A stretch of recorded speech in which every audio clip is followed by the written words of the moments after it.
Voilà. Normalement, l'enregistrement est bon. On va pouvoir commencer. On va prier.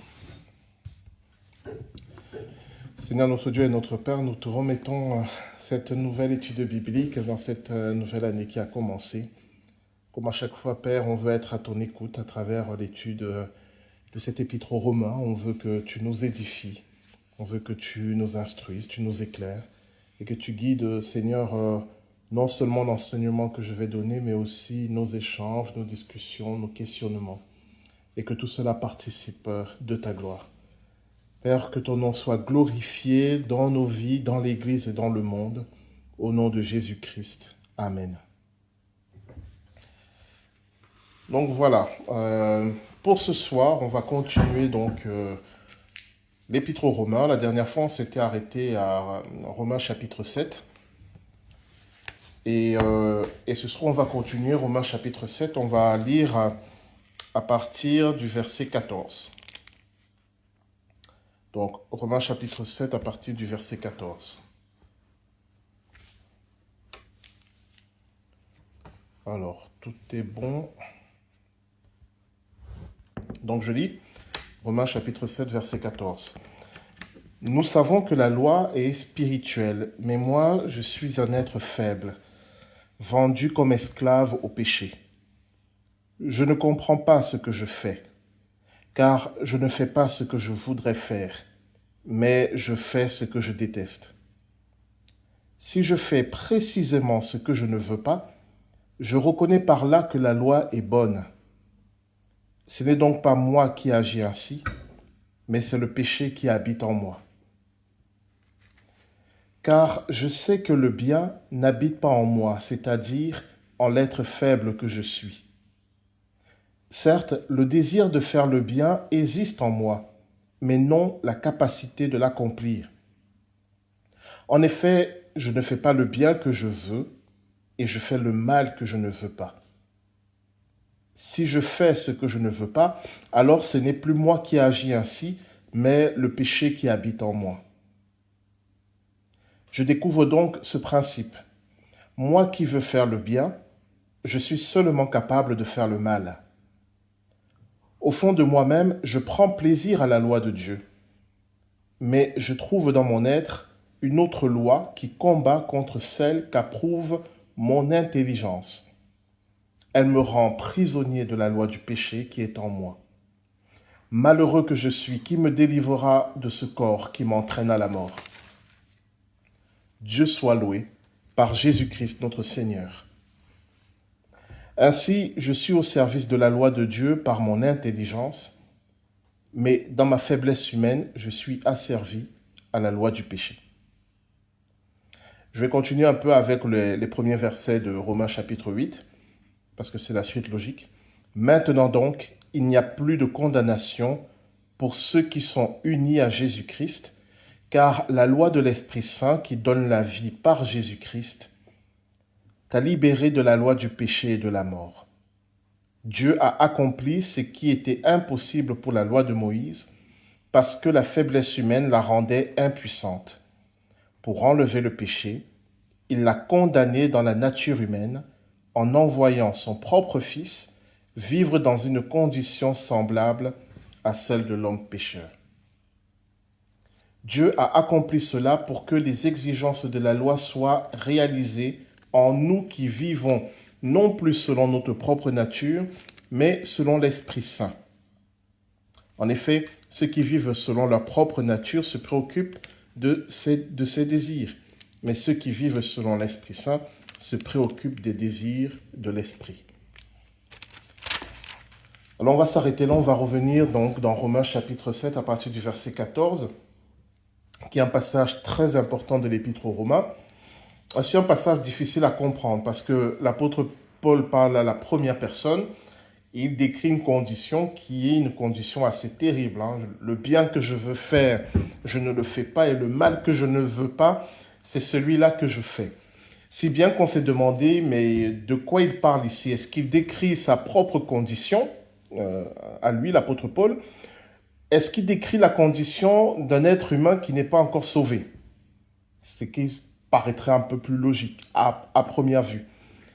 Est-ce qu'il décrit la condition d'un être humain qui est sous la loi, c'est-à-dire un juif, ou bien comment on appelle, un prosélyte, un non-juif qui se convertit au judaïsme? Est-ce qu'il décrit la condition d'un chrétien, ce qui paraît assez difficile à croire? Et voilà, ce passage de Romains à partir du verset 14 pose beaucoup de questions, donc on va essayer de voir de quoi parle l'apôtre Paul. Moi, je vais vous proposer mon interprétation. Pour moi, il décrit la condition d'un chrétien. Et même si ça paraît bizarre, je vais essayer de vous le montrer. Déjà, il ne peut pas s'agir d'un païen, c'est-à-dire quelqu'un qui ne connaît pas Dieu. Pourquoi? Parce qu'il dit à un moment, dans la description de cette condition, il dit, au fond de moi, au verset 22, dans Romains chapitre 7, verset 22, il dit, au fond de moi-même, je prends plaisir à la loi de Dieu. Donc là, on n'est pas en train de décrire un païen qui ne connaît pas Dieu. Un païen qui ne connaît pas Dieu ne peut pas prendre plaisir à la loi de Dieu. À la limite, on peut décrire un juif qui connaît la loi de Moïse. Mais on va voir que ça va un peu plus loin. Ça va un peu plus loin parce que il faut considérer les deux catégories qu'il va utiliser ici, la catégorie du bien et la catégorie du mal. Quand il dit le bien que je veux faire, je n'arrive pas à le faire, et le mal que je ne veux pas, c'est celui-là que je fais. C'est toujours important de le rappeler. Dans toutes les Écritures, quand il est question du bien et du mal, ce n'est jamais lié à une morale quelconque, lié à une culture quelconque, mais c'est toujours lié à la volonté de Dieu. Alors, ce qui est bien, c'est ce qui est conforme à la volonté de Dieu, et ce qui est mal, c'est ce qui est contraire à la volonté de Dieu. Donc quand il dit qu'il veut faire le bien, cela veut dire qu'il veut faire la volonté de Dieu. Et quand il dit qu'il fait le mal, cela veut dire qu'il fait ce qui est contraire à la volonté de Dieu. Donc, il ne peut pas s'agir d'un païen. Est-ce qu'il s'agit d'un juif, c'est-à-dire quelqu'un qui suit la loi de Moïse, mais qui ne connaît pas le Christ? Eh bien, a priori, on pourrait le croire, puisqu'il parle de sa volonté de faire la loi, mais qu'il n'y arrive pas. Mais si vous vous rappelez ce qu'on avait vu la dernière fois, précédemment, dans ce qu'écrit l'apôtre Paul, sans l'Esprit de Dieu en nous, il est impossible de faire la loi. Et surtout, pour lui, accomplir la loi n'a de sens qu'en Jésus-Christ. C'est-à-dire que, dans le cadre de la loi de Moïse, sans la foi en Jésus-Christ, accomplir la loi, c'est une absurdité. Puisque la loi n'a pas été donnée pour être accomplie, dans ce cadre-là, elle a été donnée pour manifester le péché. Je vous renvoie à ce qu'on avait vu la dernière fois. La loi de Moïse a été donnée pour que l'être humain se rende compte qu'il est pécheur, c'est-à-dire qu'il est séparé de Dieu. Elle n'a pas été donnée pour que l'être humain arrive à l'accomplir. Et tout être humain qui veut accomplir la loi de Moïse va inévitablement vers l'échec. Par contre, dans le cadre de l'alliance en Jésus-Christ, la loi de Moïse est accomplie parce que maintenant, nous sommes conduits par le Saint-Esprit. Donc, ici, l'apôtre Paul décrit la condition de quelqu'un qui a cru en Jésus-Christ, qui a donné sa vie en Jésus-Christ, mais qui se rend compte que, à partir de ce moment-là, où on aurait pu croire que ça y est, puisqu'il est chrétien, puisqu'il est converti, puisque le Saint-Esprit habite en lui, tout devrait être facile. Faire la volonté de Dieu devrait être évident, devrait aller de source.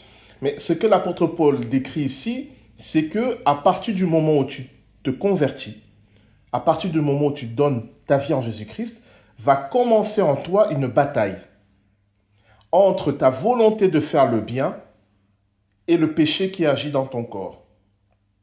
Et c'est pour ça qu'il insiste sur le fait qu'il veut faire le bien. Puisqu'il croit en Jésus-Christ, puisqu'il aime le Seigneur, il veut faire la volonté de Dieu. Mais il se rend compte qu'il y a en lui des tendances à désobéir à Dieu, des tendances à l'éloigner de Dieu. Quelqu'un qui ne connaît pas Dieu, il ne va pas se préoccuper de ces tendances qui l'éloignent de Dieu, puisqu'il ne connaît pas Dieu. Quelqu'un qui est dans la pratique de la loi de Moïse, il ne va pas se préoccuper de ces tendances, puisque selon la compréhension de ce temps-là, il suffit d'appliquer la loi pour être proche de Dieu. Or, l'apôtre Paul et Jésus avant lui a montré que ça ne marche pas comme ça. Mais quelqu'un qui est chrétien, qui s'est converti, qui a reçu le Saint-Esprit, soudainement, il commence à prendre conscience de son péché. Il commence à prendre conscience de tout ce qui, dans sa vie, le sépare de Dieu, de tout ce qui, en lui, le pousse à faire le mal, le pousse à agir contre la volonté de Dieu. Cette prise de conscience, elle peut amener à un certain chagrin, ce qu'on va appeler la conviction de péché. Mais lorsqu'elle dérape, elle peut amener au désespoir. Puisque maintenant que le Saint-Esprit m'éclaire, je réalise tout ce qui ne va pas dans ma vie, tout ce qui ne va pas en moi. Or, ce qui nous est dit ici, c'est très intéressant, c'est que cette étape-là, elle est nécessaire, elle est utile. Quand Dieu nous éclaire, nous comprenons enfin tous nos manquements. Et reprenons ce qu'il dit donc, en ayant fixé ce contexte. On est dans le cadre d'un chrétien converti qui veut marcher avec Dieu, qui est éclairé par le Saint-Esprit et qui va commencer à comprendre tout ce qui ne va pas. Donc, avec cette idée-là, reprenons Romains chapitre 7, verset 14. Nous savons que la loi est spirituelle. La première chose que l'apôtre Paul dit, c'est que la loi vient de l'Esprit Saint. La loi de Moïse vient du Saint-Esprit. Elle n'a pas été donnée pour nous sauver, elle nous a été donnée pour nous faire prendre conscience de notre condition de pécheur. Et c'est ce qu'il dit par la suite. Nous savons que la loi est spirituelle, mais moi je suis un être faible, vendu comme esclave au péché. C'est la conversion qui permet de prendre conscience de cela. La conversion à Jésus-Christ. Parce que tant que je crois que je peux de moi-même être délivré du péché par l'accomplissement de la loi, je suis toujours dans l'illusion et dans l'erreur. Mais quand je comprends que Jésus-Christ est mort pour moi à la croix et que je lui donne ma vie et que je me mets à sa suite pour que ce soit lui qui dirige ma vie, à ce moment-là, le Saint-Esprit commence à m'éclairer sur mon véritable état spirituel. Et ce que l'apôtre Paul décrit, c'est ce qu'il a vécu. Soudainement, il prend conscience qu'il est un être faible, vendu comme esclave au péché. C'est-à-dire qu'il y a en lui une force qui le pousse à aller à l'encontre de la volonté de Dieu. Dans verset 15, « Je ne comprends pas ce que je fais, car je ne fais pas ce que je voudrais faire, mais je fais ce que je déteste. » Et voilà l'autre prise de conscience. Je ne comprends pas ce que je fais, c'est très fort parce que le verbe comprendre ici, c'est en grec, c'est un verbe qui veut dire la connaissance qui est acquise par l'expérience et l'observation. Ce qui veut dire que, ce qu'il décrit quand il dit je ne comprends pas, cela veut dire qu'il n'a pas l'expérience pour comprendre ce qu'il est en train de faire. Ça veut dire quoi? Le péché, bien souvent, quand nous commettons des péchés, c'est par ignorance. Bien souvent, c'est parce que nous ne comprenons pas ce que nous sommes en train de faire. Je reprends l'exemple des sacrificateurs, des pharisiens et des soldats romains qui mettent à mort le Seigneur Jésus-Christ. Qu'est-ce qu'il va dire à la croix? Père, pardonne-leur, ils ne savent pas ce qu'ils font. Ils n'ont pas l'expérience, l'observation nécessaire pour comprendre ce qu'ils sont en train de faire. Et c'est l'illumination qu'a l'apôtre Paul au moment de sa conversion. Soudain, lui qui était un grand théologien juif, qui avait fait des années d'études, il réalise en fait qu'il est inexpérimenté dans les choses de Dieu. Il est inexpérimenté pour servir Dieu. Et c'est ce qu'il dit ici, je ne comprends pas ce que je fais. Et je ne fais pas ce que je voudrais faire, mais je fais ce que je déteste. Je vais englober ça avec le verset 16. Si je fais précisément ce que je ne veux pas, je reconnais par là que la loi est bonne.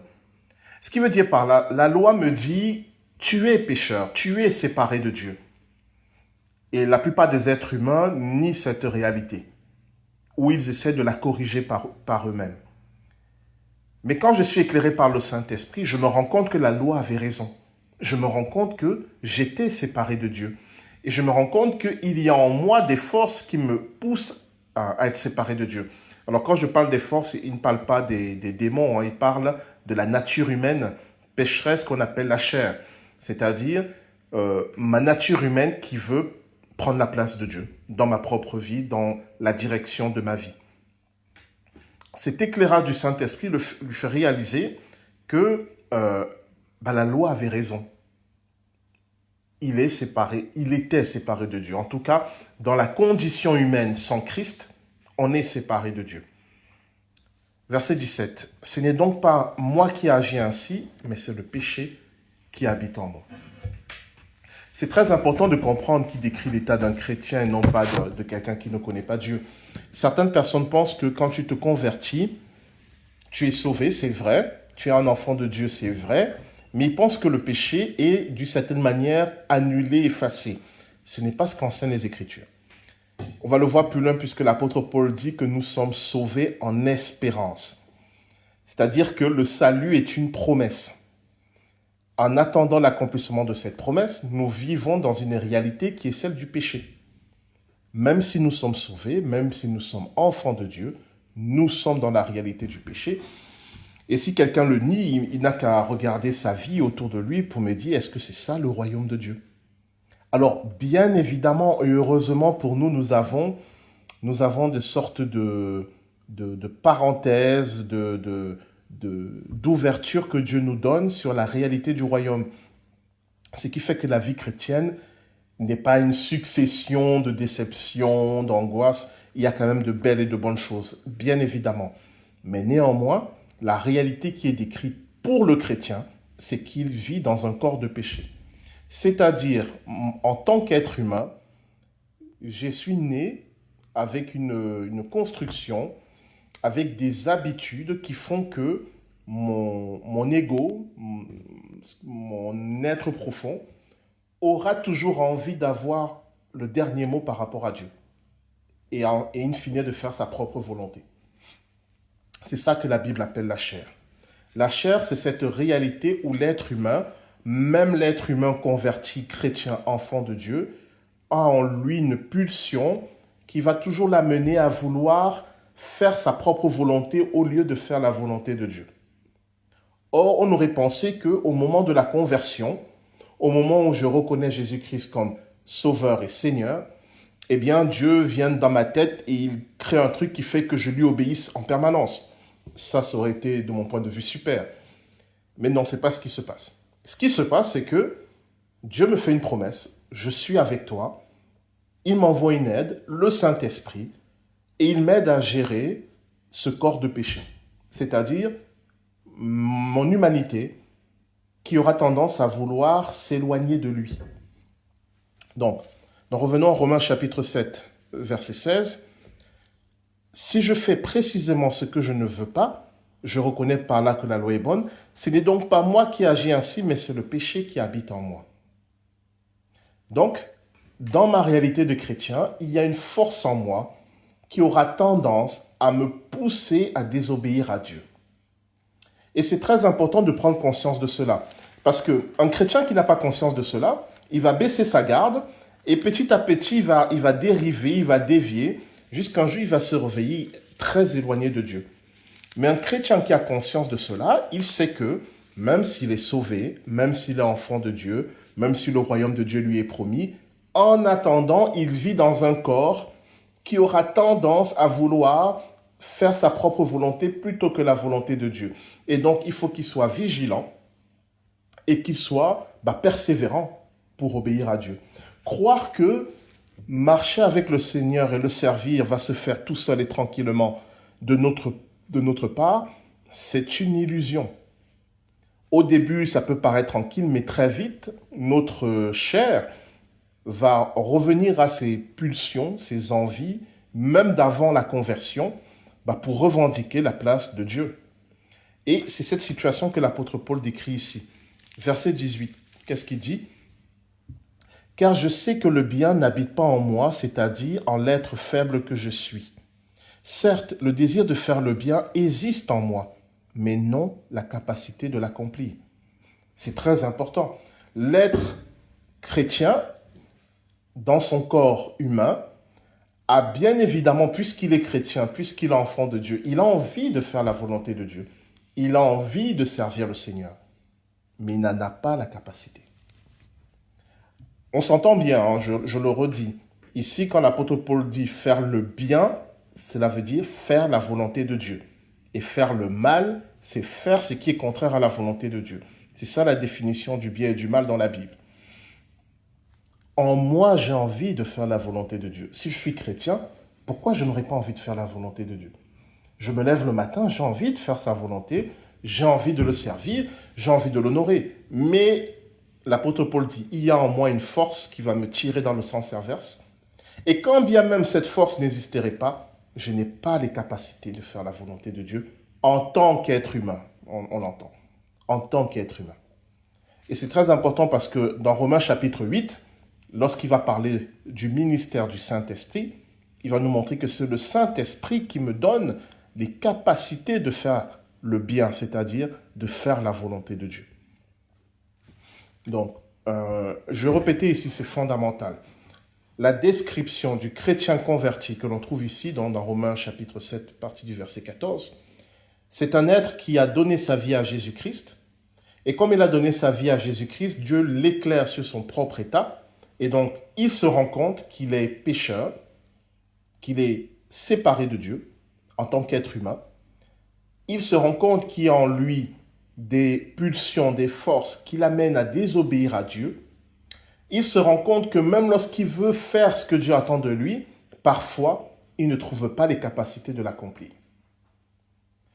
Et je le répète, ce que j'ai dit, cet état-là est normal parce que le moment où tu te convertis, tu déclares la guerre à ta propre chair.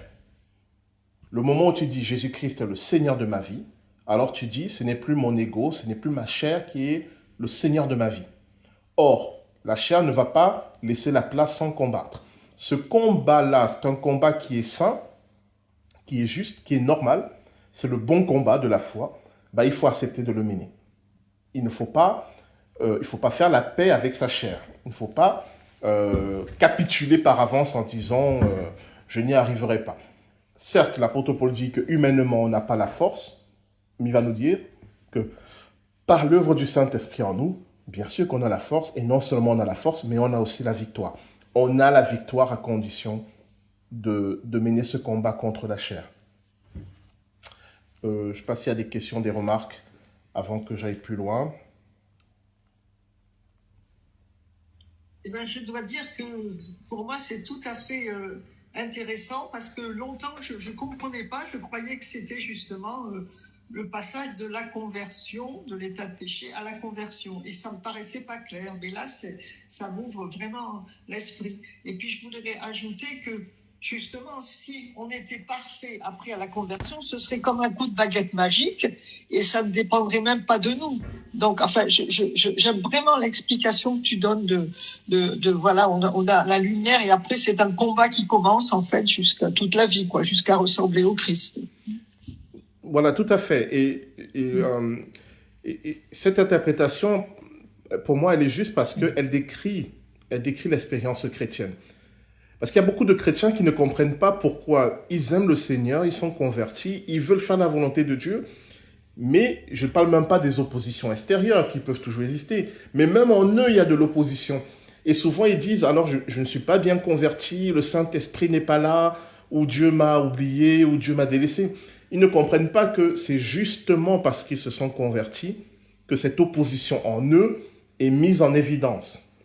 Parce que tant que tu n'as pas conscience de la volonté de Dieu, ce que l'apôtre Paul disait auparavant, tant que tu ne connais pas la loi, le péché, il est tranquille, il ne se manifeste pas. Mais à partir du moment où tu dis, l'être que je suis maintenant, c'est Jésus-Christ qui le dirige, eh bien, toutes les forces en moi qui sont opposées à Jésus-Christ vont se manifester. Alors, elles ne se manifestent pas toutes au même moment, heureusement pour nous, sinon on serait anéantis. Et Dieu gère ça aussi. Elles se manifestent, chacune à son moment, mais elles se manifestent. Et c'est normal qu'elles se manifestent, et c'est utile qu'elles se manifestent, et c'est sous l'impulsion de Dieu qu'elles se manifestent, parce que Dieu les pousse à se manifester, parce qu'il veut nous aider à régler cela. Si par exemple, Dieu me dit, Guy Bertrand, arrête de boire de l'alcool, voilà, je suis chrétien, je suis converti, je prie et j'ai cette conviction, Dieu me demande, Guy Bertrand, arrête de boire de l'alcool. Je vous assure que dès qu'il va me dire ça, en moi va naître une envie de boire de l'alcool incroyable. Pourquoi? Parce que si Dieu me donne un interdit, ce qui peut être a priori un interdit, c'est pour mettre en évidence une pulsion destructrice qui est en moi, par exemple, l'alcoolisme. Vous voyez? Lorsqu'il va dire « Guy Bertrand ne boit pas de l'alcool », la pulsion d'alcoolisme va se manifester en opposition à la parole de Dieu. Et le chrétien va se dire « Je suis un être mauvais, Dieu m'a donné un interdit, il y a des mauvaises choses en moi. » Non. Du moment que Dieu a dit « Ça, c'est un problème, c'est normal que le problème se manifeste », c'est Dieu qui le pousse à se manifester, parce que l'étape d'après, c'est qu'avec Dieu, le problème va être réglé. Donc, Dieu ne permettra jamais qu'un problème en nous se manifeste s'il n'a pas prévu de le régler avec nous. Et c'est pour ça que dans notre marche chrétienne, on va passer des étapes. Soudain, à une étape de notre vie, il y a quelque chose en nous de pas très joli qui va se manifester. Et si on est solide dans notre relation avec Dieu, qu'est-ce qu'on fait? On l'apporte dans la prière, dans la repentance. On demande l'aide de Dieu et on travaille ça avec le Seigneur selon ce que le Seigneur va nous montrer. Et normalement, au bout d'un certain temps, qui peut être plus ou moins long selon chacun d'entre nous, cette chose va être réglée. Et au bout d'un certain temps, le Seigneur va manifester autre chose en nous à régler, etc., etc. C'est la vraie sanctification. C'est ce que l'apôtre Paul dit, quand je veux faire le bien, c'est le mal qui se manifeste. Et oui, a priori, c'est pas une belle situation parce que je sens qu'il y a en moi quelque chose qui s'oppose à Dieu. Mais si je prends la perspective du Seigneur, c'est le combat qui commence et la victoire qui m'est promise. Mais on va venir à cette étape-là. On est encore dans la description, verset 19. En effet, je ne fais pas le bien que je veux et je fais le mal que je ne veux pas. Si je fais ce que je ne veux pas, alors ce n'est plus moi qui agis ainsi, mais le péché qui habite en moi. Lorsque je suis converti, tout le travail du Saint-Esprit en moi, bien sûr de me consoler, de m'encourager, voilà, on va le voir, mais un grand travail aussi, ça sera la conviction de péché. C'est-à-dire, quand je suis prêt, il va mettre en lumière les forces qui sont en moi, qui sont opposées à la volonté de Dieu. Et encore une fois, chaque fois qu'il le fait, c'est pour m'aider à combattre ces forces-là. Et c'est ce qui nous est décrit ici. Je ne fais pas le bien que je veux, mais je fais le mal que je ne veux pas. Ça, c'est la description d'un chrétien. Ce n'est pas la description d'un païen, ce n'est pas la description d'un juif qui est sous la loi, c'est la description d'un enfant de Dieu. Mais ce n'est pas toute la description, c'est une étape. Parce que l'étape suivante, c'est la victoire. Si l'enfant de Dieu demande l'aide de Dieu, et s'il ne s'apitoie pas sur lui-même en disant « je suis quelqu'un de nul, je suis un être sans valeur, quand je veux faire le bien, c'est le mal qui se manifeste, mon pauvre de moi », s'il prend ça de l'autre côté en disant « Seigneur, quand j'ai voulu faire ta volonté, il y a cette chose qui est montée en moi, peut-être sous forme de pensée ou d'envie, peu importe. Et vraiment, je te demande pardon et vraiment, je te demande ton aide pour régler cette chose, pour qu'elle ne règne plus en moi. » Et là, c'est la sanctification. Et c'est pour ça que c'est vraiment fondamental de le comprendre. Alors, le péché, c'est quoi? Le péché, c'est mon état d'être humain où il y a en moi des pulsions, des forces. J'utilise le terme pulsion et force parce que parfois même, c'est contraire à ma volonté.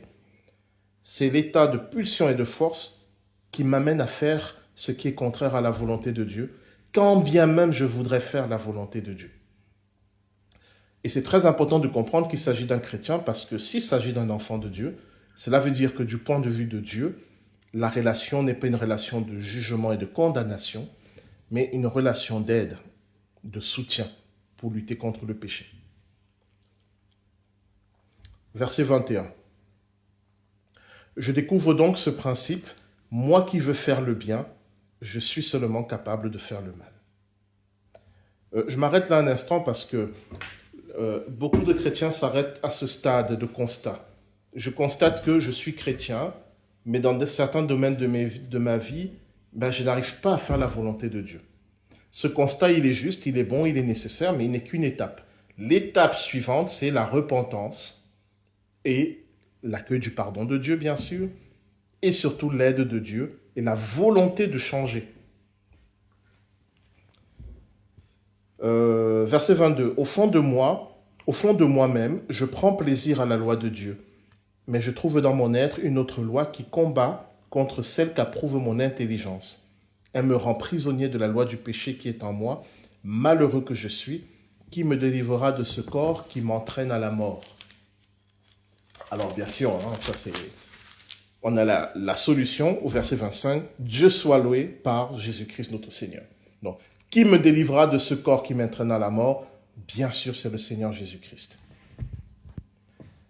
C'est très important de comprendre que notre tendance naturelle, c'est-à-dire même en tant que chrétien, si je ne fais rien du tout, je ne bouge rien, voilà, je fais rien, ma tendance naturelle, ça sera d'aller vers le péché.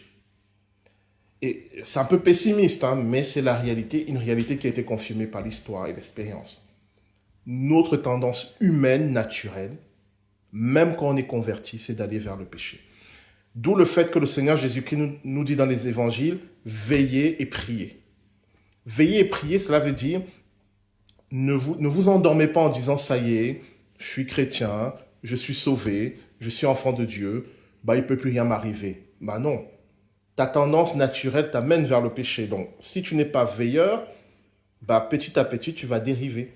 Si tu n'es pas attentif aux pensées qui montent en toi, aux désirs qui viennent en toi, à toutes ces choses-là, attentif veut dire les amener à Dieu pour que Dieu te dise si c'est bon ou si ce n'est pas bon. Et c'est pour ça que si tu es chrétien sans une vie de prière, petit à petit, de toute façon, tu vas dévier. Parce que la vraie vie de prière consiste dans le dialogue avec Dieu, bien sûr pour partager nos rêves, nos envies, mais quand je partage à Dieu mes rêves et mes envies, c'est aussi ma manière de lui dire, est-ce que c'est bien? C'est-à-dire, est-ce que c'est conforme à ta volonté? Ou est-ce que c'est mal? C'est-à-dire, est-ce que c'est contraire à ta volonté? Et dans ce partage avec Dieu, il y a certains de mes rêves, de mes projets, de mes envies, à propos desquels Dieu va me dire, ça c'est mal. D'autres, il va me dire, oui, c'est bien, mais d'autres, il va me dire, ça, c'est mal. Donc, une vie de prière va m'amener à faire le tri dans mes désirs, dans mes projets, dans mes rêves. Et c'est comme ça que je vais lutter contre ma nature qui aura tendance, elle, à m'amener vers le péché. Et, je ne sais plus quel théologien ou pasteur disait, si tu pries et que dans tes prières, Dieu confirme toutes tes envies, tous tes désirs, c'est que tu ne pries pas Dieu, mais c'est ton propre ego que tu es en train de prier. C'est-à-dire que si je ne cherche Dieu que pour valider ce que j'ai déjà décidé, en fait, ce n'est plus Dieu le Seigneur de ma vie, c'est moi-même. Il n'est là que pour obéir à ce que j'ai déjà décidé.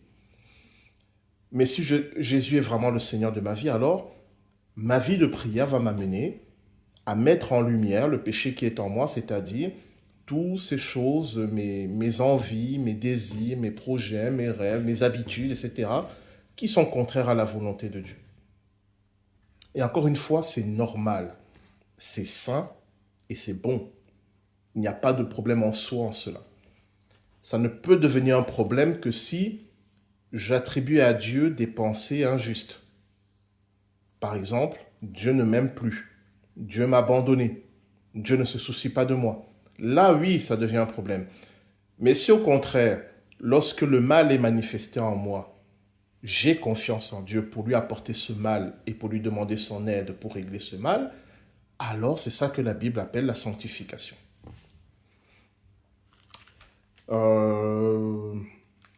Voilà. Des questions, des interventions sur ce passage-là?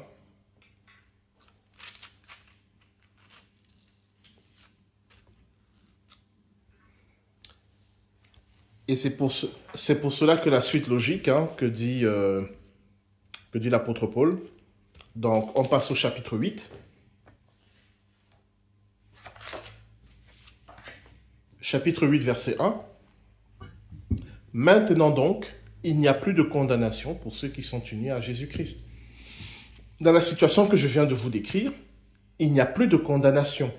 Ça ne veut pas dire que je suis devenu parfait au sens où je n'ai plus de péché.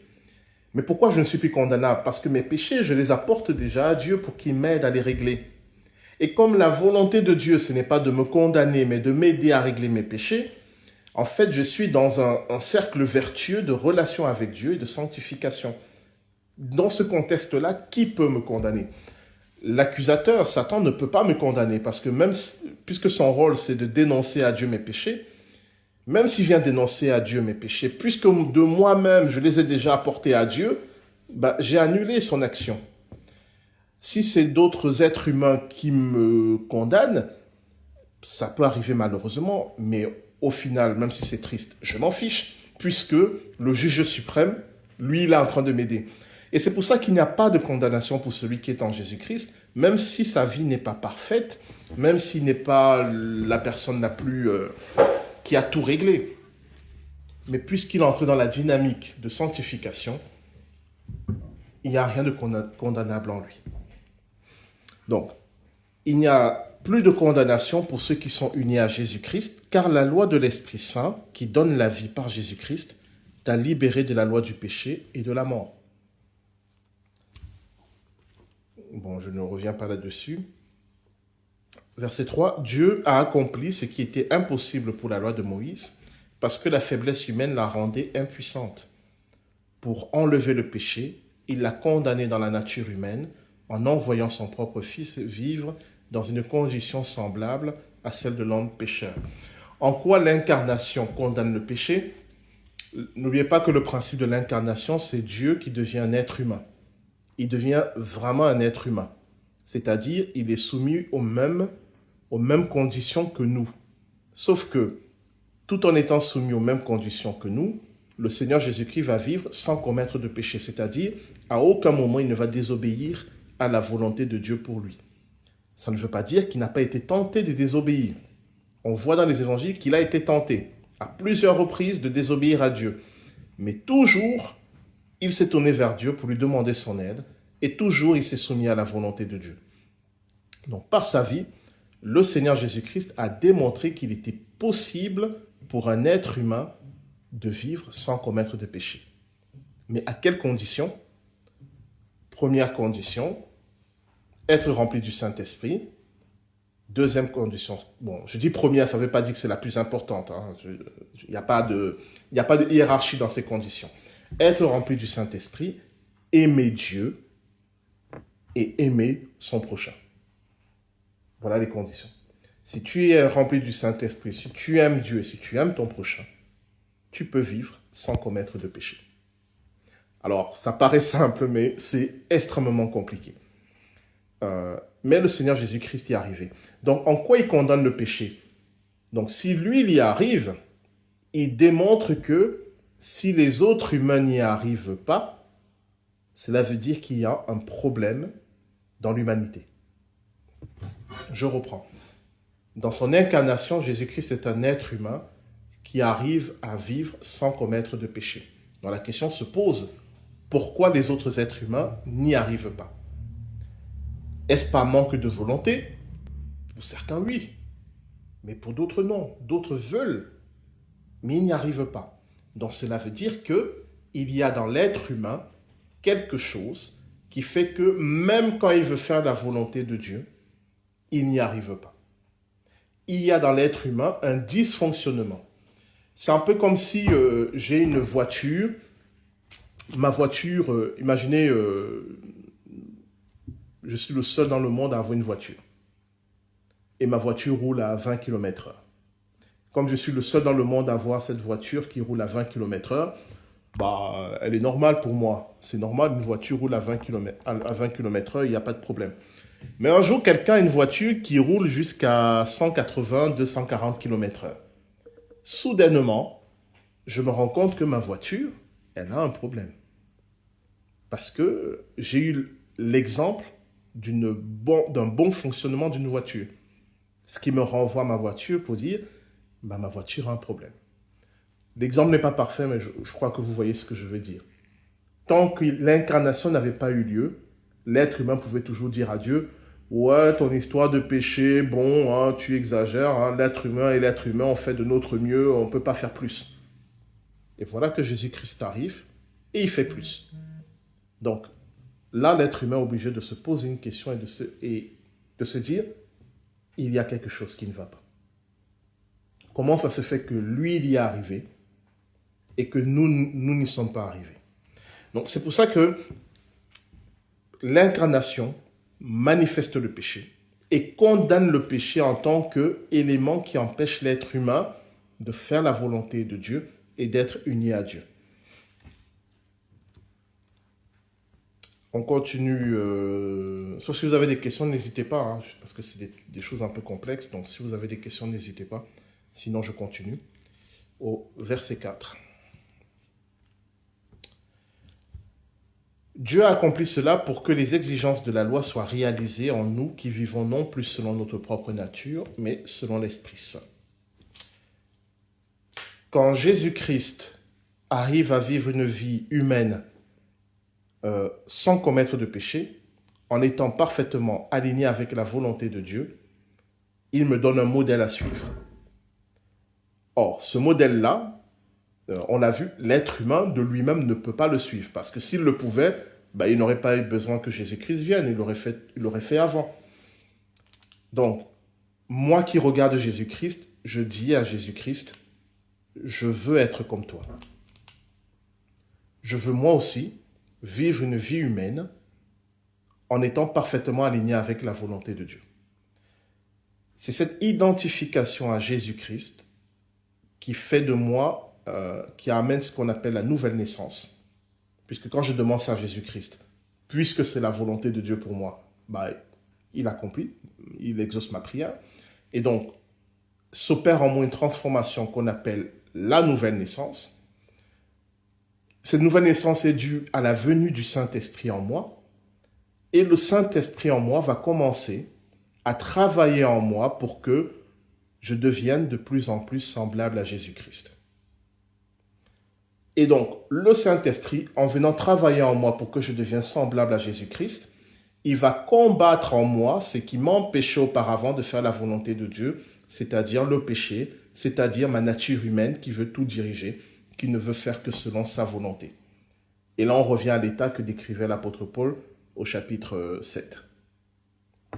Donc, ce que dit ici l'apôtre Paul, Dieu a accompli cela pour que les exigences de la loi soient réalisées en nous. Les exigences de la loi, au final, le Seigneur Jésus-Christ a bien résumé. Tu aimeras le Seigneur ton Dieu de tout ton cœur, de toute ton âme et de toute ta force. Et tu aimeras ton prochain comme toi-même. Voilà les exigences de la loi. Et voilà ce que le Saint-Esprit va m'aider à faire et à vivre en venant en moi et en déclarant le combat contre ma propre chair. Et c'est ça, encore une fois, tout ce processus-là, avec tous ces événements-là, que la Bible va appeler la sanctification. Quand on dit sanctifiez-vous, c'est tout ce processus qui est décrit. Verset 5, « En effet, ceux qui vivent selon leur propre nature se préoccupent de ses désirs, mais ceux qui vivent selon l'Esprit Saint se préoccupent des désirs de l'Esprit. » Une fois que le Saint-Esprit est en moi et qu'il commence cette transformation pour que je devienne semblable à Jésus-Christ, n'oubliez pas qu'il commence cette transformation parce qu'à un moment, j'ai dit, je veux être comme Jésus-Christ. Et je l'ai dit à qui? Je l'ai dit à Dieu. Je veux être comme Jésus-Christ pour que, comme lui, je fasse ta volonté. C'est ce qu'on a, on formule ça d'une autre manière. Reconnaître Jésus-Christ comme Seigneur et Sauveur, c'est du même ordre. Donc le Saint-Esprit fait cela parce que je l'ai demandé. Il ne le fait pas malgré moi, mais il le fait parce que j'ai exprimé la volonté de devenir semblable à Jésus-Christ. Et donc, quand il fait ce travail en moi, comme je l'ai dit, il va mettre en évidence ce qui en moi est contraire à la volonté de Dieu en vue de m'aider à régler cela. Et donc, j'ai le choix. Soit je me laisse conduire par le Saint-Esprit pour régler ce qui est contraire à la volonté de Dieu, pour être délivré de cela, soit je me soumets à mon propre être et je désobéis à ce que le Saint-Esprit attend de moi. J'ouvre une petite parenthèse. C'est un combat, c'est une guerre qui est déclarée contre ma propre chair. Bien sûr, il y a des hauts et des bas. Bien sûr, je ne suis pas tout le temps au top en train d'écouter le Saint-Esprit et de faire ce que Dieu attend de moi. Bien sûr, il y a des moments où je n'arrive pas parce que je suis trop tenté, je cède à la tentation. C'est normal. L'essentiel, c'est de ne pas abdiquer, c'est de ne pas se soumettre à la chair. Tant que je respire, je combats la chair. Tant que, même après une défaite contre la chair, je demande pardon à Dieu d'avoir cédé à la tentation. je lui demande son aide et je repars au combat. Et c'est comme ça qu'on lutte contre le péché. On n'abandonne pas parce qu'on a cédé à la tentation. On se relève, on se repent et on y va de nouveau. Et ça mettra le temps que ça va mettre, mais il y a la victoire au bout. La défaite commence lorsque je dis « je n'y arriverai pas ». Parce que je suis en train de dire « le Saint-Esprit est incapable de m'aider », ce qui est absurde. Le Saint-Esprit est Dieu, rien ne peut s'opposer à la volonté de Dieu. Donc, j'y arriverai, c'est sûr.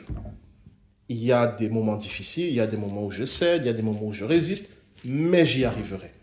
Et c'est ça le bon combat de la foi. Je le précise parce que, après ce que je viens de dire, certains peuvent penser que dès qu'ils vont combattre contre une tentation, mais ils vont céder, ça y est, c'est fichu, ils ont désobéi au Saint-Esprit, ils sont perdus. Ce n'est pas ça. Tu désobéis au Saint-Esprit, tu te repens, sincèrement, s'entend, tu demandes l'aide de Dieu et tu réessayes. Et s'il faut réessayer 10 000 fois, tu réessayes 10 000 fois. Et tu ne vas pas t'épuiser puisque le Saint-Esprit va renouveler tes forces. Parce que s'il y a un moment où Dieu renouvelle nos forces, c'est dans le combat contre le péché. On ne s'épuise pas à combattre le péché. En tout cas, quand on mène le bon combat de Dieu. Parce qu'il y a des chrétiens qui luttent contre un péché alors que ce n'est pas le bon moment. Je crois que j'en avais parlé. C'est quand vous luttez contre un péché alors que ce n'est pas le péché que Dieu veut régler. Il faut toujours attendre que le Seigneur vous donne une conviction de péché. Et la conviction de péché, c'est le moment où dans mon cœur, je sais qu'il y a telle chose dans ma vie qui ne va pas. Il y a telle chose dans ma vie qui n'est pas bon, que Dieu n'approuve pas. C'est cette chose qu'il faut régler. Et si j'ai un doute, je demande au Seigneur. Il y a des chrétiens qui sont dans 10 000 combats contre le péché, il n'y a pas de souci, sauf qu'ils ne sont pas dans le même rythme que Dieu. Parce qu'il y a des péchés, si vous ne les combattez pas avec l'aide de Dieu, c'est sûr qu'il y aura la défaite. Il y a des péchés, quand c'est le bon moment de les combattre avec l'aide de Dieu, c'est sûr qu'il y aura la victoire, peu importe le temps que ça va prendre. Donc il faut toujours bien arriver à discerner le bon combat, le bon moment. On peut prendre conscience de plein de choses qui ne vont pas dans notre vie, mais il faut toujours demander à Dieu, je commence par quoi? Voilà. Quelle est la priorité? Et les autres choses, elles vont attendre. On ne peut pas tout régler en même temps. Et peu importe ce que disent les autres chrétiens en disant, tu as tel ou tel péché, c'est pas grave. Quelle est la priorité que Dieu me donne? Quel est le bon combat à mener? Parce qu'une fois que ce combat sera réglé, je sortirai de ce combat plus grand et plus fort. Et j'aurai la capacité de régler le péché suivant. Alors, parfois, je règle 2 péchés en même temps, ou 3 ou 4. Je ne suis pas en train de dire que c'est un par un. Mais je suis en train de dire que c'est Dieu qui nous guide dans ce combat. Et c'est lui qui fixe les priorités. Et il faut chercher auprès de lui les priorités et ne pas se lancer à corps perdu. Parce que je vous rappelle que si c'est vous qui décidez contre quel péché vous allez lutter, de nouveau, vous êtes dans l'orgueil. De nouveau, vous avez pris la place de Dieu. Et de nouveau, vous êtes dans le péché. Donc, c'est Dieu qui fixe le combat, les priorités. Et le temps que ça va prendre, il le sait. Et on persévère jusqu'à ce qu'on ait la victoire. Ainsi donc, nous revenons dans Romains chapitre 8. Nous en étions où?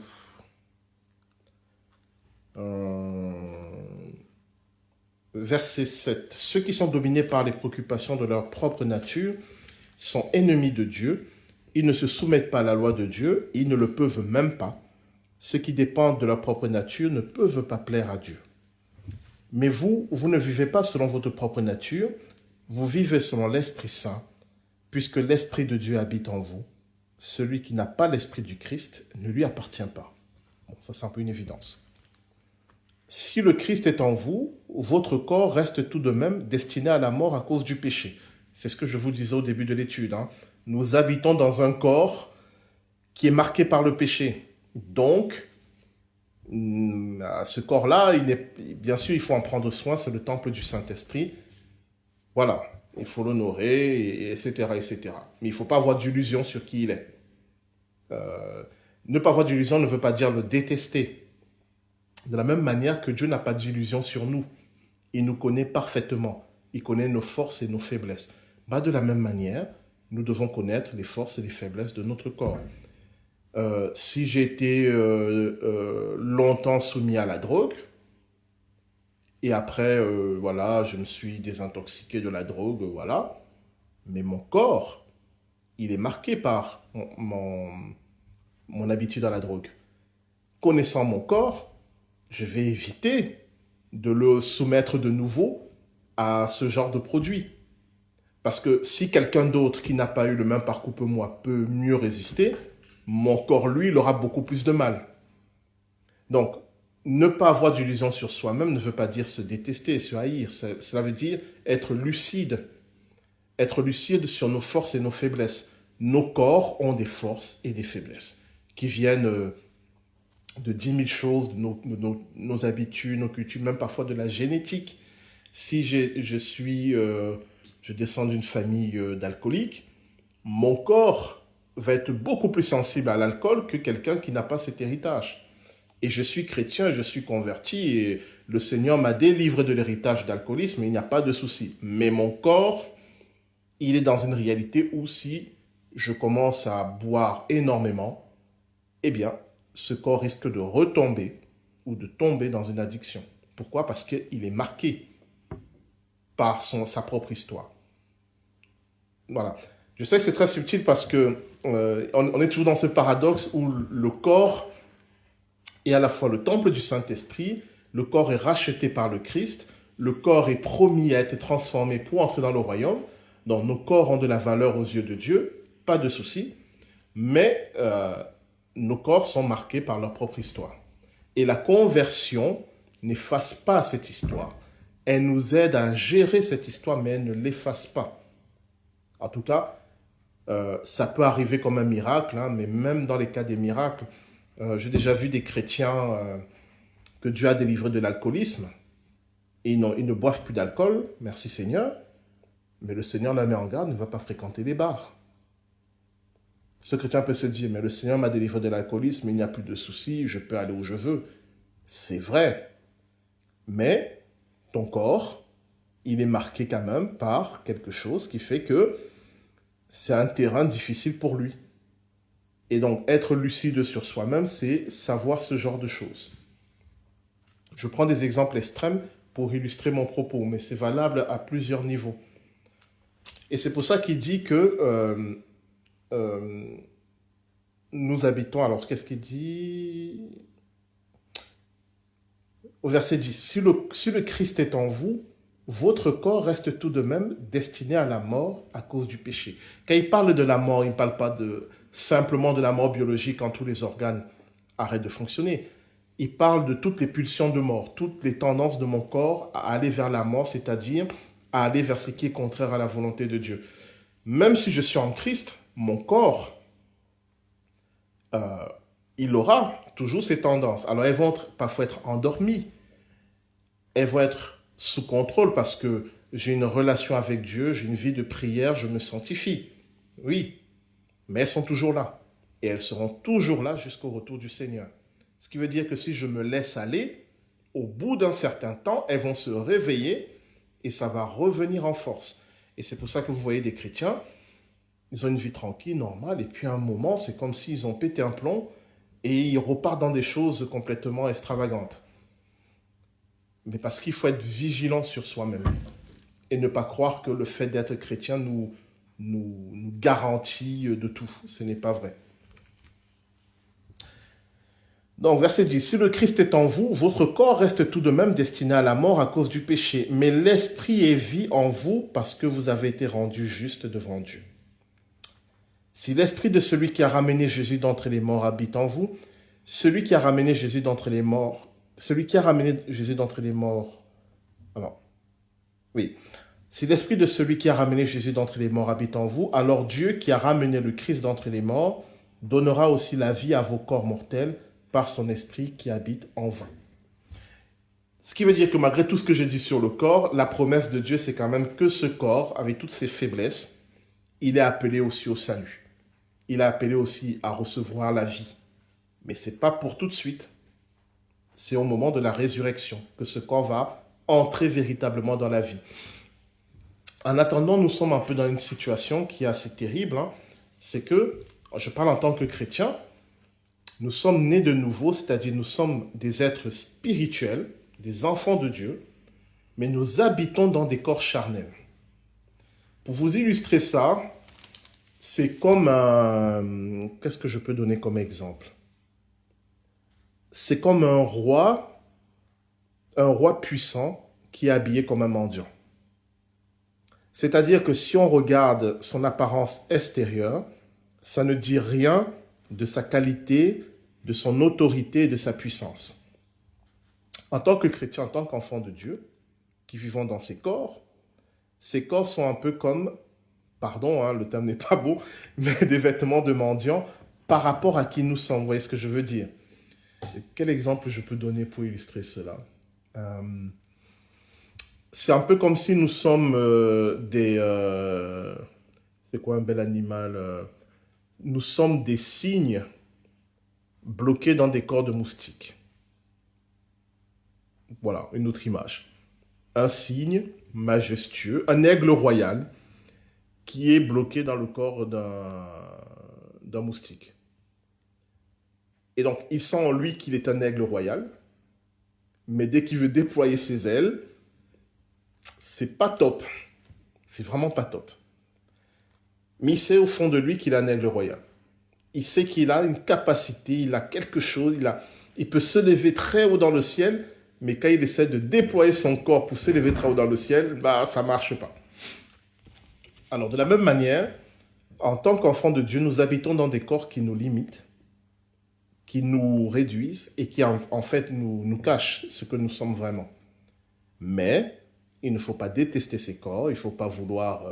le but n'est pas de dire qu'on doit rejeter nos corps, parce que cette réalité un peu humiliante, c'est aussi la réalité qu'a vécue Jésus-Christ. Lui qui est Dieu, il a habité dans un corps mortel, qui le limitait énormément. Et bien de la même manière, nous qui sommes enfants de Dieu, nous habitons dans des corps mortels qui nous limitent. Mais ces corps mortels, eux aussi vont recevoir la bénédiction de Dieu le moment venu. En attendant, il nous faut apprendre à vivre avec et à les gérer. Et il y a quelque temps, j'ai eu une sorte d'illumination sur le pourquoi.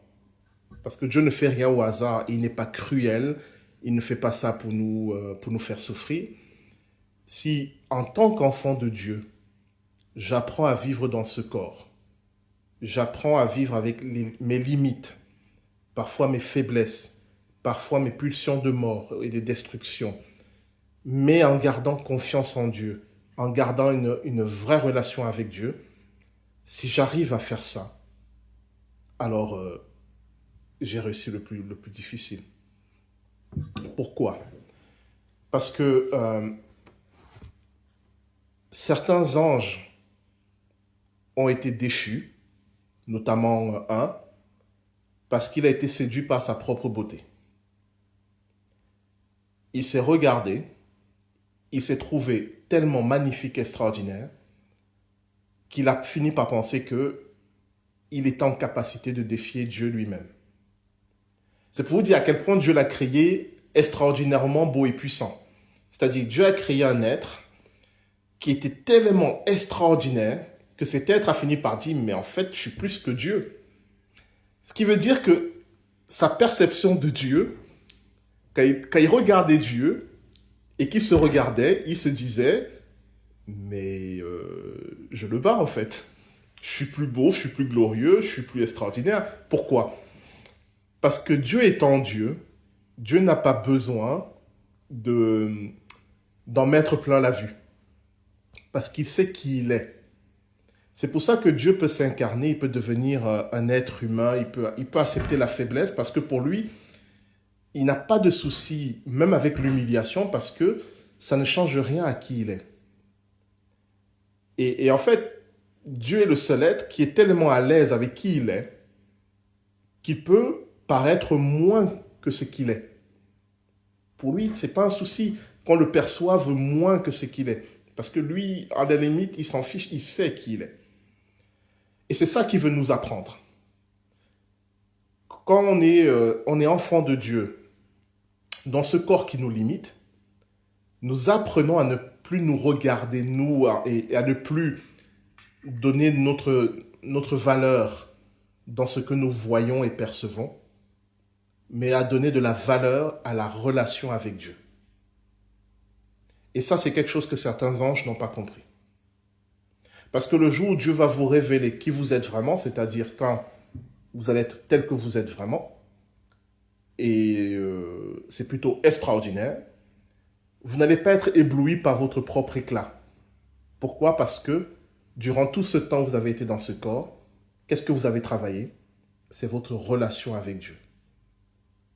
Ce qui fait que même quand vous serez des êtres glorieux, et vous serez des êtres très glorieux, la relation avec Dieu va être plus importante que votre propre gloire. C'est l'apprentissage à travers lequel nous sommes en train de passer.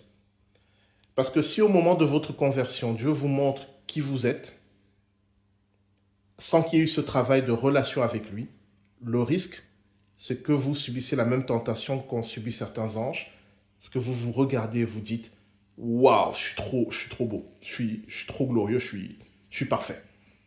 Et le risque, c'est qu'au bout d'un certain temps, vous finissez par être séduit par votre propre beauté. Voilà. Et c'est cela que Dieu veut prévenir. En faisant qu'au moment où on se convertit, au moment où on est vraiment ses enfants, au moment où on est des êtres glorieux, et on est vraiment des êtres glorieux, la gloire qu'on a, on va le voir, l'apôtre Paul en parle un peu plus loin, la gloire qu'on a, aucune autre créature dans la création ne l'a. On est tellement glorieux que le Seigneur dit qu'on va s'asseoir sur son trône. Je ne sais pas si vous réalisez un peu. Les anges ne se sont pas assis sur le trône de Dieu. Nous, on est appelés à s'asseoir sur son trône, c'est-à-dire on va être dans une position qui est égale à lui. On ne va pas être des dieux, puisqu'on n'est pas des êtres infinis, on est créés, mais il va nous donner une position qui est la sienne. C'est pour vous dire quelle gloire on a.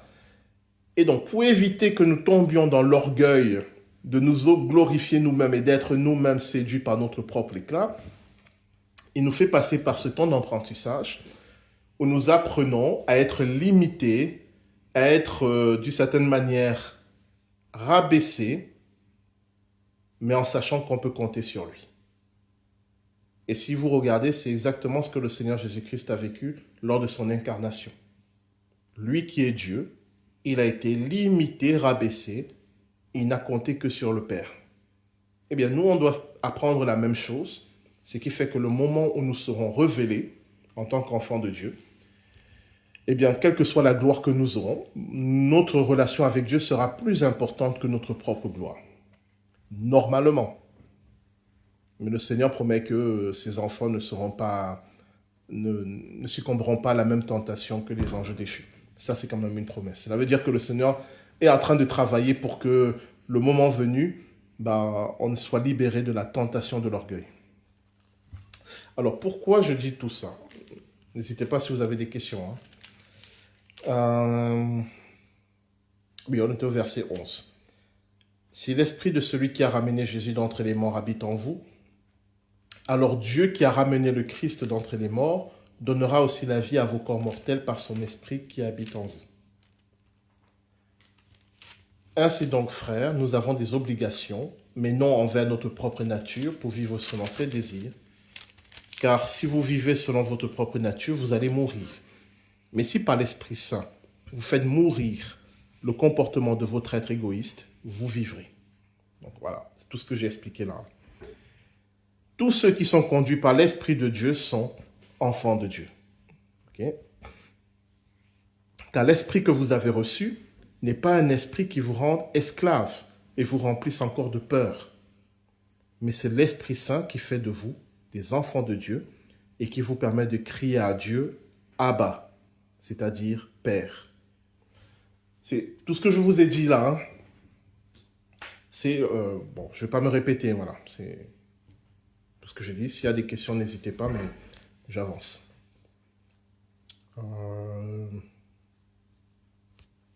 Verset 16. L'Esprit de Dieu atteste lui-même à notre esprit que nous sommes enfants de Dieu. Nous sommes ses enfants, donc nous aurons aussi part au bien que Dieu a promis à son peuple. Nous y aurons part avec le Christ, car si nous souffrons avec lui, nous serons aussi avec lui dans la gloire. Je reviens un peu plus en avant parce que ça m'est venu à l'esprit lorsqu'il dit au verset 15, « Car l'esprit que vous avez reçu n'est pas un esprit qui vous rend esclave et vous remplisse encore de peur. » Malheureusement, il y a beaucoup de chrétiens qui se considèrent comme des esclaves de Dieu et qui ont une relation de peur avec Dieu. Ils pensent que c'est normal. C'est tout sauf normal. Et pourquoi ils le pensent? C'est à cause d'une mauvaise compréhension de ce que l'apôtre Paul a écrit lorsque l'apôtre Paul dit qu'il est esclave du Christ. Ils ne comprennent pas que l'apôtre Paul parle de sa situation particulière. C'est toujours important de le dire. Nous ne sommes pas destinés à être des esclaves. Nous ne sommes même pas destinés à être des serviteurs. Nous sommes destinés à être des enfants. Et parce que nous sommes enfants, nous voulons servir. C'est dans cet ordre que ça marche. Je ne veux pas servir Dieu pour être son enfant. C'est parce que je suis son enfant que je veux le servir. C'est-à-dire, je veux travailler avec lui, sous sa direction. Alors, revenons à l'apôtre Paul. Pourquoi l'apôtre Paul dit qu'il est esclave du Christ? L'apôtre Paul considérait que, comme il a été un persécuteur de l'Église, eh bien, en fait, pour lui, ce qui l'a sauvé, c'est pas le fait qu'un jour, il a réfléchi, il a prié, il s'est rendu compte que Jésus-Christ était le Messie.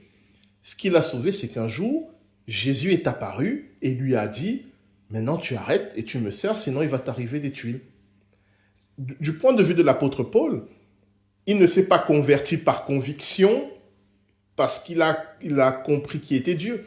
Il s'est converti parce qu'on l'a forcé. Et c'est pour ça qu'il se considère toujours comme le plus petit de tous les apôtres. Parce que la plupart des chrétiens se convertissent par conviction, parce qu'ils ont entendu l'évangile, ça a touché leur cœur, ils ont donné leur vie à Dieu. Ce n'était pas le cas de l'apôtre Paul. Lui, il s'est converti parce que Jésus lui a dit, « Maintenant, tu vas me servir, tu n'as pas le choix. » Et donc, pour lui, il n'a aucun mérite à se dire enfant de Dieu ou même serviteur. Il dit, « Je suis un esclave. Je n'ai pas eu le choix pour servir Dieu comme un esclave. » Donc, il n'est pas en train de dire que tous les chrétiens sont esclaves de Dieu. Il est en train de dire que son parcours à lui fait que lui se considère comme un esclave. Alors, ça ne veut pas dire qu'il n'est pas enfant de Dieu. Vous voyez ce que je vais dire? Il est en train de dire qu'il n'a pas eu le choix. Mais la plupart des chrétiens qui se convertissent ont le choix. Donc, esclave du Christ, ce n'est pas une bonne appellation. C'est enfant de Dieu, disciple du Christ, serviteur de Dieu. Voilà, enfant de Dieu avant tout. Et le reste, ça découle de notre statut d'enfant.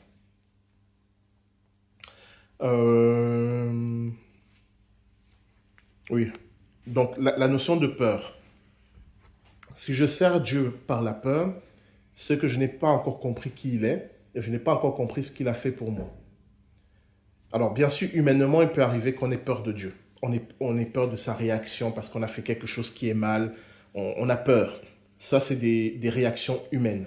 Le problème, c'est quand je m'installe dans cette réaction humaine. Le problème, c'est quand je m'installe dans la peur de Dieu. Un jour, je dis un mensonge, je me dis, ah punaise, là, le Seigneur va pas être content parce que j'ai dit ça. Pourquoi pas? Imaginons quelque chose d'encore pire, je vole. C'est sûr que le Seigneur ne va pas aimer ce que je viens de faire. C'est vrai, et je peux avoir peur de sa réaction. C'est normal. Mais que je bâtisse ma relation avec lui sur cette peur, c'est problématique. Si j'ai peur de la réaction de Dieu, je dois me souvenir que lorsque nous étions pécheurs, Christ est mort pour nous. Donc, ce n'est pas maintenant que je suis réconcilié avec lui qui va me rejeter. Et donc, je me répands de mon vol, je restitue le truc, ou je demande au Seigneur comment réparer tout ça. Mais voilà, je renoue la relation et j'entre dans la démarche de restauration de la relation, mais pas fondée sur la peur, mais plutôt fondée sur l'envie d'être agréable à Dieu, qui est le vrai moteur de la foi chrétienne, être agréable à Dieu. Donc, ne pas avoir peur de Dieu, mais être agréable à Dieu, vouloir lui être agréable. Je reviens au verset 17. Nous sommes ses enfants, donc nous aussi nous aurons part au bien que Dieu a promis à son peuple. Nous y aurons pas avec le Christ. Dans cette traduction, nous sommes co-héritiers du Christ. Car si nous souffrons avec lui, nous serons aussi avec lui dans sa gloire.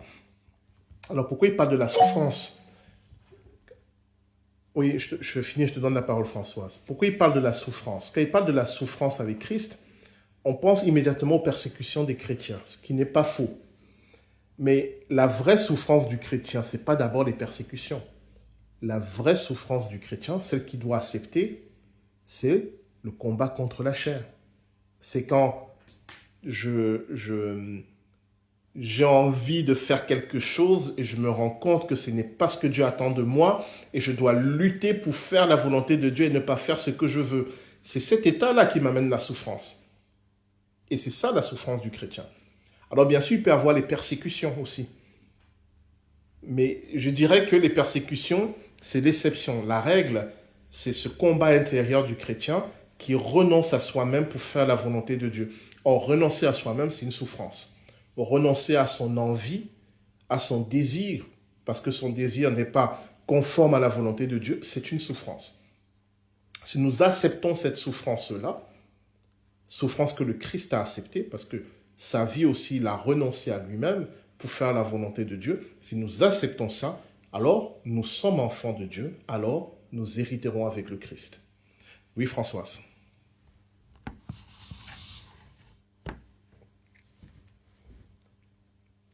N'oublie pas d'ouvrir ton micro. J'arrive pas. Voilà, c'est ça. Voilà, j'arrivais pas. Oui, je reviens un petit peu en arrière. Non, c'est Paul. Justement, je me suis dit, mais quand je pense à des amis non chrétiens, je dis, mais pourquoi tu les arrêtes pas comme Paul? Voilà, parce que quelque part, il s'est imposé. Ça me questionne toujours, la conversion de Paul. À cause de ça, parce qu'il n'a pas eu de choix. Alors, je me posais aussi les mêmes questions et puis j'ai entendu une interprétation qui me semble juste. Parce qu'effectivement, pourquoi ce que Dieu a fait avec l'apôtre Paul, il ne le fait pas avec les autres? L'interprétation que j'ai entendue, c'est que ce qu'il a fait avec l'apôtre Paul, c'est un acte prophétique. Et c'est vrai que on voit souvent quand Dieu agit de manière très particulière avec un être humain, c'est que ce n'est pas seulement pour cet être humain, mais il y a quelque chose à comprendre de plus grand. Et par exemple, pourquoi Dieu se révèle à Abraham et il ne se révèle pas à tous les autres pour leur dire de quitter leur famille et leur père? Parce qu'il y avait quelque chose de prophétique avec Abraham, il commençait quelque chose avec Abraham. Eh bien, selon cette interprétation, l'apôtre Paul, ce qui lui est arrivé est une prophétie qui annonce ce qui va arriver au peuple juif à la fin des temps. Parce qu'il faut bien, quand vous prenez les évangiles et le livre des Actes, il faut bien voir la séquence des événements qu'il y a avant la conversion de l'apôtre Paul. La séquence des événements, c'est un moment où le judaïsme se met à persécuter les judéo-chrétiens. C'est-à-dire, dans le peuple juif, on persécute les juifs qui ont reconnu Jésus-Christ comme le Messie. Et le plus grand persécuteur des juifs qui ont reconnu Jésus-Christ comme le Messie, c'est l'apôtre Paul. En tout cas, c'est lui le fer de lance. Et c'est lui qui se convertit. Il faut bien voir que la conversion de l'apôtre Paul, ça a été comme un tremblement de terre. Il était un des plus grands disciples de Gamaliel, et probablement celui qui devait succéder à Gamaliel. Et Gamaliel était considéré à cette époque comme le plus grand rabbin de tous les temps. Donc l'apôtre Paul était destiné à prendre la suite du plus grand rabbin de tous les temps. Donc il avait une position éminente dans le judaïsme. Il était le fer de lance de la persécution des chrétiens, donc le fer de lance de ceux qui, parmi le peuple juif, refusent de reconnaître Jésus-Christ comme étant le Messie. Et Jésus lui apparaît et il devient un des plus grands serviteurs du Christ.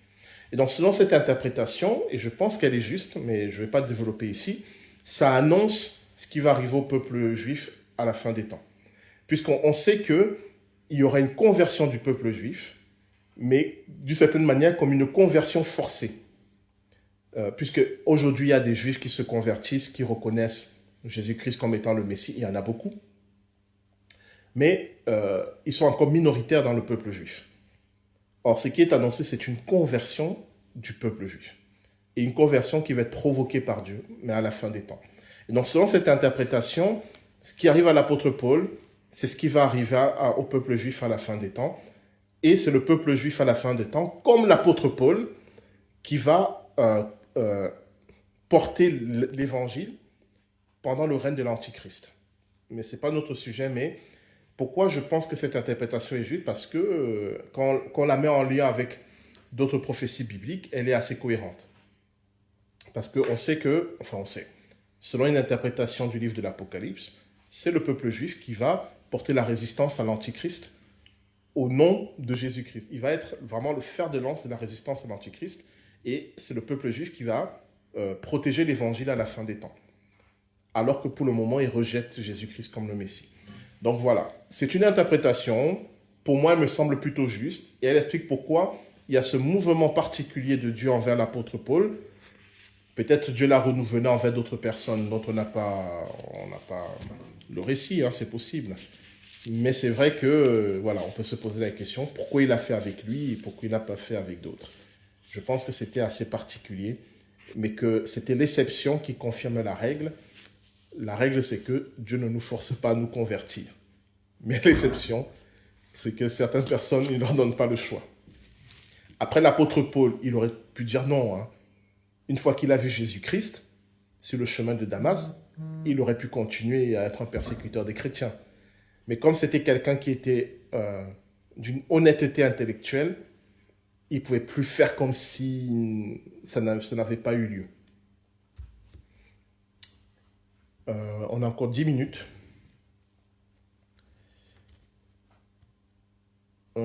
Verset 18.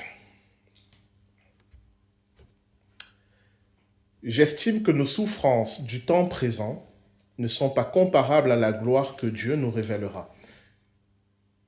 La création entière attend avec impatience le moment où Dieu révélera ses enfants. Je ne crois pas que j'ai lu cette partie. Bon, on va la lire d'abord dans son ensemble. Parce que je m'étais arrêté, je pense, au verset... je m'étais arrêté à quel verset tout à l'heure? Je pense au verset 16. Alors, je vais lire jusqu'à la fin du chapitre 8, avant qu'on voit un peu en détail. Dans Romains, chapitre 8, à partir du verset 16. L'Esprit de Dieu atteste lui-même à notre esprit que nous sommes enfants de Dieu. Nous sommes ses enfants, donc nous aurons aussi part au bien que Dieu a promis à son peuple. Nous y aurons part avec le Christ, car si nous souffrons avec lui, nous serons aussi avec lui dans la gloire. J'estime que nos souffrances du temps présent ne sont pas comparables à la gloire que Dieu nous révélera. La création entière attend avec impatience le moment où Dieu révélera ses enfants. Car la création est tombée sous le pouvoir de forces qui ne mènent à rien. Non pas parce qu'elle l'a voulu elle-même, mais parce que Dieu l'y a mise. Il y a toutefois une espérance. C'est que la création elle-même sera libérée un jour du pouvoir destructeur qui la tient en esclavage et qu'elle aura part à la glorieuse liberté des enfants de Dieu. Nous savons en effet que maintenant encore la création entière gémit et souffre comme une femme qui accouche. Mais pas seulement la création, nous qui avons déjà l'Esprit Saint comme première part des dons de Dieu, nous gémissons aussi intérieurement en attendant que Dieu fasse de nous ses enfants et nous accorde une délivrance totale. Car nous avons été sauvés, mais en espérance seulement. Si l'on voit ce que l'on espère, ce n'est plus de l'espérance. Qui donc espérerait encore ce qu'il voit? Mais si nous espérons ce que nous ne voyons pas, nous l'attendons avec patience. De même, l'Esprit Saint aussi nous vient en aide, parce que nous sommes faibles.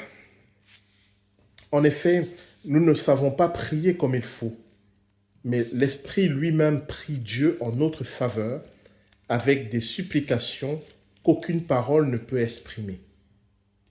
Et Dieu qui voit dans les cœurs comprend ce que l'Esprit Saint veut demander, car l'Esprit prie en faveur des croyants comme Dieu le désire. Nous savons que toute chose contribue au bien de ceux qui aiment Dieu, de ceux qu'il a appelés selon son plan, car Dieu les a choisis d'avance. Il a aussi décidé d'avance de les rendre semblables à son Fils, afin que celui-ci soit l'aîné d'un grand nombre de frères. Ceux pour qui Dieu a pris d'avance cette décision, il les a aussi appelés. Ceux qu'il a appelés, il les a aussi rendus justes devant lui. Ceux qu'il a rendus justes, il leur a aussi donné part à sa gloire. Que dirons-nous donc de plus? Si Dieu est pour nous, qui peut être contre nous? Voilà, on va s'arrêter dans la lecture là. Pour terminer, on va ouvrir quelques pistes qu'on développera la prochaine fois. Des pistes très intéressantes. Nous revenons au verset 18. J'estime que nos souffrances du temps présent ne sont pas comparables à la gloire que Dieu nous révélera. C'est ce que je vous disais tout à l'heure. C'est-à-dire que la gloire que Dieu va révéler, c'est d'abord qui nous sommes vraiment. La réalité de qui nous sommes. Cette réalité qui est cachée par notre corps, que Dieu voit, que dans une certaine mesure, Satan et les démons voient aussi, mais que nous ne voyons pas. Peut-être il y a des exceptions, peut-être des gens se sont vus, mais ça m'étonnerait. Ça m'étonnerait, mais peut-être, voilà. Dieu est souverain, il fait comme il veut. Les souffrances du temps présent, je le redis, ce n'est pas les persécutions du chrétien, même si elles en font partie, c'est le combat intérieur, que nous vivons entre notre chair et l'Esprit Saint, entre notre tendance à vouloir désobéir à Dieu et notre volonté de lui être agréable. Ces souffrances-là ne sont rien comparées à ce que Dieu a préparé pour nous. Cette gloire qui sera révélée. Alors, l'apôtre Paul ne développe pas beaucoup ce thème, et c'est vrai que dans la Bible, il n'est pas très développé, ce qui fait que ce qu'on peut en dire relève de la spéculation. Donc, on verra bien ce que c'est, mais si on doit spéculer, si on doit réfléchir à ce que c'est, pour moi, déjà nous serons révélés comme étant semblables à Dieu. Je redis, semblables à Dieu, donc participant de la nature divine, mais pas des dieux. Parce qu'un Dieu, c'est un être qui est éternel, qui n'a pas de commencement ni de fin. Nous avons un commencement. Donc, nous ne sommes pas des dieux par nature, mais nous devenons des dieux par adoption. Nous ne sommes pas tout-puissants. Nous ne sommes pas omniscients, mais partageant la nature divine, nous serons semblables à lui. Faut bien comprendre que même les anges les plus puissants, les plus glorieux, ne sont pas de participants de la nature divine. C'est quelque chose qui est réservé aux êtres humains qui ont voulu devenir semblables à Jésus-Christ avec l'aide du Saint-Esprit. Il n'y a que cette catégorie de la création qui est appelée enfant de Dieu et qui va être semblable à Dieu. Et cette catégorie de la création ne sera révélée qu'à un moment précis, qui est le moment où Jésus va venir rechercher son Église. Et encore, je ne sais pas si ça sera la totale révélation, mais en tout cas, ça sera le début de la révélation. Donc, l'apôtre Paul dit que, par rapport à ce qui nous est destiné, les combats intérieurs et même les persécutions que nous subissons ne sont rien par rapport à ça. Et en réalité, il a raison. Si on élargit un peu la focale, on se rend compte qu'en fait, imaginez que vous refusez les combats intérieurs, vous refusez de mener ce combat contre la chair. Donc vous cédez à vos pulsions, vous vivez comme vous voulez, sans rechercher la volonté de Dieu. Mais au bout d'un temps, tout ça, ça s'arrête. Et considérez un peu de ce point de vue, tout ça pourquoi? Pour avoir les plaisirs de ce monde? C'est vrai, certains choses font plaisir, mais ça ne dure qu'un instant. Pour avoir la gloire, pour avoir la richesse, ça ne dure qu'un instant. À un moment, ça s'arrête. Tout ça pour ça. En comparaison d'une éternité où on est semblable à Dieu, où on a une position, où on est de l'ordre de la divinité, même au-dessus des anges, on va renoncer à ça parce qu'on veut un peu de plaisir dans ce monde, un peu de célébrité, un peu d'argent, un peu de matériel. C'est une folie. La condition divine, si on comprend ce que c'est, mais c'est sans commune mesure par rapport à ce à quoi on doit renoncer durant notre vie sur cette terre. Et déjà que c'est un combat qui n'est pas facile de renoncer à ces choses, mais si on n'est pas motivé par l'idée « je suis un enfant de Dieu, je participe de la nature divine, je suis destiné à régner avec Christ sur l'univers, et c'est pour ça que je me bats chaque jour pour essayer de faire la volonté de Dieu. » Ça motive quand même normalement. Quand je renonce au désir de ma chair, c'est bien sûr pour faire plaisir à Dieu, c'est bien sûr parce que les désirs de ma chair, contraires à la volonté de Dieu, c'est le mal. Et je ne veux pas participer au mal sur cette terre. Mais c'est aussi parce que j'ai conscience de qui je suis et ce à quoi je suis destiné. Et donc quand Dieu me dit renonce, c'est parce qu'il a quelque chose de meilleur à m'offrir. Donc les souffrances du temps présent ne peuvent pas être comparées à qui nous sommes et ce que Dieu a à nous offrir. Il est 21h30, on va terminer avec ça. Si on réfléchit, mais je vais aller très vite parce que c'est très long, si on réfléchit au parcours de l'être humain et à sa conversion et au processus à travers lequel Dieu le fait passer, on comprend que Dieu nous prépare à régner avec lui. Mais à régner sur qui? Certains disent à régner sur les anges, d'autres disent à régner sur les autres êtres humains. Bon, pourquoi pas. Mais moi, ce qui m'interpelle, c'est que dans le livre de l'Apocalypse, à la fin des temps, Dieu crée des nouveaux cieux et une nouvelle terre. C'est-à-dire, à la fin des temps, Dieu va faire quelque chose qui est semblable à ce qui est décrit au début du livre de la Genèse. Il va créer de nouveau quelque chose qu'on n'a pas encore vu, qu'on ne connaît pas. Et pour moi, nous sommes préparés à cette nouvelle création. Et je considère, mais c'est de la spéculation, que dans cette nouvelle création, il y aura des êtres, je ne sais pas ce qu'ils seront, mais ce seront des êtres qui, comme nous, pourront entrer en relation avec Dieu et que nous sommes appelés à régner sur ces êtres-là. Mais ce que Dieu ne veut pas, c'est que nous régnions sur ces êtres comme Satan règne sur l'humanité, c'est-à-dire en étant des êtres despotiques, destructeurs, égoïstes, qui sont là pour être adorés comme des dieux, pour dominer, écraser les autres. Non, il veut que nous régnions sur eux comme Jésus-Christ règne sur nous. C'est-à-dire en donnant sa vie pour nous, en nous aimant tellement qu'il s'est mis à notre service, qu'il a donné sa vie pour nous, qu'il nous aide à devenir grands. De la même manière, nous qui avons été à l'école de Jésus-Christ, nous serons appelés à aider ces êtres à devenir grands, à nous... Alors, on ne va pas mourir à la croix pour eux, je ne pense pas. Mais en tout cas, à nous mettre à leur service pour les aider à grandir et à entrer en relation avec Dieu et à reconnaître Dieu comme leur Père. C'est exactement ce que le Seigneur Jésus-Christ a fait pour nous. Et je pense que nous serons appelés dans l'éternité à l'imiter, non pas envers les anges, mais envers d'autres créatures que Dieu créera, ce que l'Apocalypse appelle les nouveaux cieux et la nouvelle terre. Et si on parle, c'est lors de la spéculation, la Bible n'en parle pas, c'est une réflexion. Donc peut-être ça ne sera pas ça, peut-être ça sera autre chose, mais c'est une réflexion et bon, jusqu'à présent, je ne pense pas que je me trompe, on verra. Mais en tout cas, dans cette perspective-là, pourquoi je pense qu'elle est juste? Parce que on est appelé à mettre en œuvre tout ce qu'on va apprendre durant notre vie sur terre, en tant qu'enfant de Dieu, en tant que chrétien, disciple de Jésus-Christ. On est appelé à le mettre en œuvre pour d'autres personnes, pour les aider eux aussi à comprendre qui est Dieu, à entrer en relation avec lui, à grandir dans leur relation avec Dieu et à devenir aussi ses enfants. Déjà en tant que chrétiens, nous sommes appelés à le faire les uns pour les autres, dans notre réalité actuelle, mais je pense que nous serons appelés aussi, dans ce temps qu'on appelle l'éternité, à le faire pour d'autres êtres que Dieu va créer. Parce que rien ne dit dans la parole que l'humanité est l'achèvement de la création de Dieu.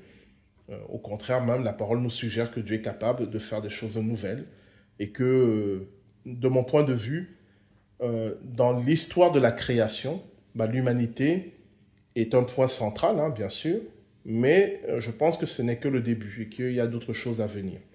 Voilà. Spéculation, c'est pas de l'ordre de la foi à croire absolument, c'est de l'ordre de la réflexion. Mais ça s'appuie sur plein de passages bibliques, ça s'appuie aussi sur mes propres prières, hein, ce que je crois aussi avoir reçu de la part de Dieu, mais bon, on verra bien. Voilà, on va s'arrêter là pour aujourd'hui, il est 21h30. La prochaine fois, c'est-à-dire le mercredi 21 janvier, on va continuer sur ce thème-là et on va aborder le ministère du Saint-Esprit et particulièrement le thème de la prière en langue dont l'apôtre parle ici, lorsqu'il dit que nous ne savons pas prier et le Saint-Esprit vient à notre secours par des gémissements inexprimables. Je vais vous montrer que c'est une description de la prière en langue. On le verra en lien avec 1 Corinthiens. Et on verra pourquoi l'apôtre Paul parle de cela dans ce passage-là et dans le ministère du Saint-Esprit. Voilà, on développera tout ça le 21 janvier. Merci pour votre attention, bonne soirée et à bientôt.